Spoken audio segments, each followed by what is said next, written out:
A24 is back with a romance film starring Andrew Garfield and Florence Pugh. Let's talk about it. Um, I ran you over. Sorry.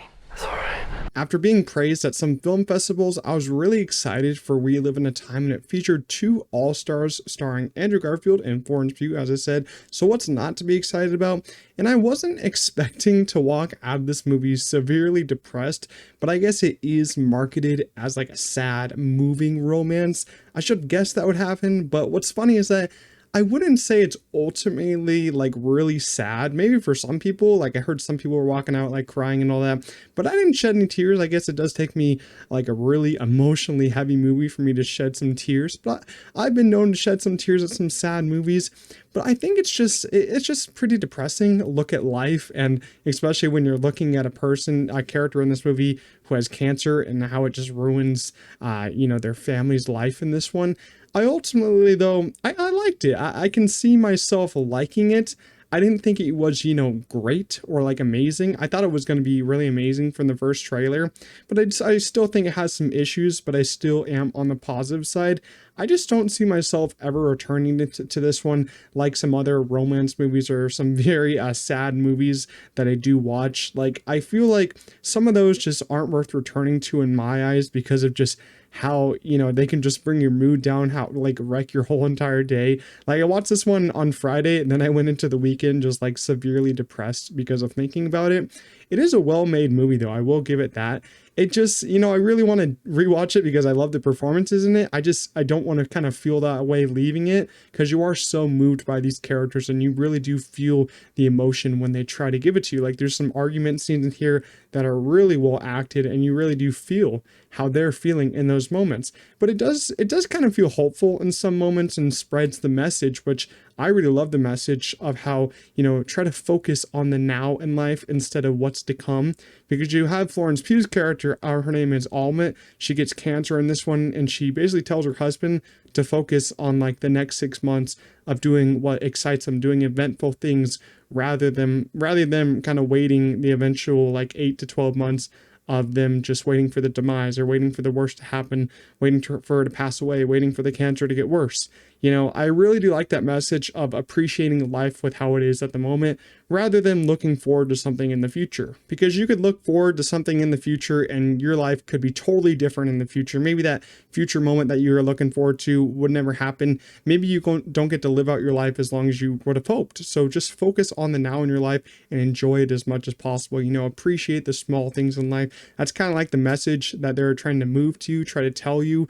And I think that is a pretty, hopeful message, pretty happy message alongside a very, sad and depressing movie. And it is also told in a non-linear fashion, which I found out before going into it. And I'm ultimately kind of mixed on that aspect because I think it works in a sense that it doesn't put all the emotional elements on you at one single point in the film.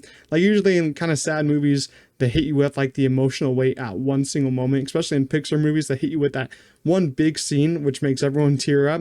But in this one, it kind of spreads it out through the whole entire runtime. Like in the beginning, you get one scene of them already like progress as a couple and have a child.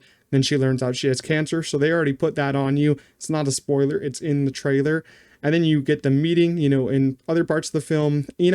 I do kind of wish that we got more time of them first meeting as a couple because I feel like I love those scenes more. And I think that's because they're like the happier scenes in the movie.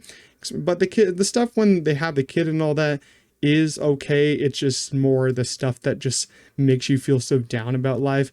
But, I don't know. I feel like I'm the more that I think about it, the more the non-linear format doesn't work for me because I value the happier moments more and I feel like the script had a way to play in that because all the stuff when they first met and all the happier moments kind of felt better for me. All the other stuff, all the kind of emotional stuff felt a little bit generic in how it was being told and how the script was playing out. Like you get the argument scenes and that you get the sickness scenes and all that. It just wasn't really working for me a ton. The comedy scenes were actually pretty good. I felt like they had a few laughs in there, especially with how they first meet. You see it in the trailer. Florence Pugh's character hits Andrew Garfield's character with the car. I thought that was pretty funny. So yeah, the non-linear aspect didn't really work for me the more that I think about it, but some people did like it. Let's talk about our two main cast members. It's like two of the best working actors right now, so you're gonna have some true chemistry, and they did. They had some fantastic chemistry. Andrew Garfield and Florence Pugh are just terrific in this. I don't feel like it's like Oscar performances, in my eyes. It just feels like a movie that's not going to get any nominations, and I don't have it predicted. I don't think that these performances are going to get in, even though I love them. They just feel like, performances that you'd see in, a generic romance movie, but they are fantastic. I love them a lot. Andrew Garfield specifically said that he was taking a break for like the last 2 to 3 years. This is his first movie since No Way Home, which I did love, of course. Florence Pugh's been acting for a long time, but yeah, these are some of my favorite performances by them. I don't think that these are their best performances.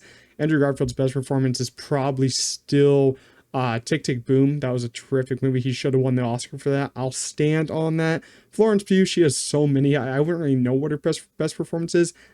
Maybe like Little Women, but they're terrific here. Their argument scenes are great, and you really do feel like they're a couple. Like, you see them in this movie and you're like, damn, are they a couple in real life? Because they're just hitting this chemistry again and again and again.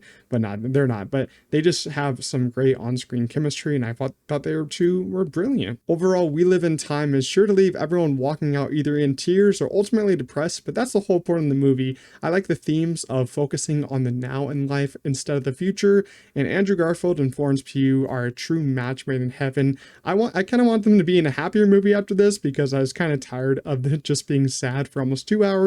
But I ultimately enjoyed it, so I'm going to give We Live in Time a 7 out of 10. Hope you guys enjoyed my review. If you did, make sure to leave a like and subscribe to the channel. I'm on the road to 800 subscribers.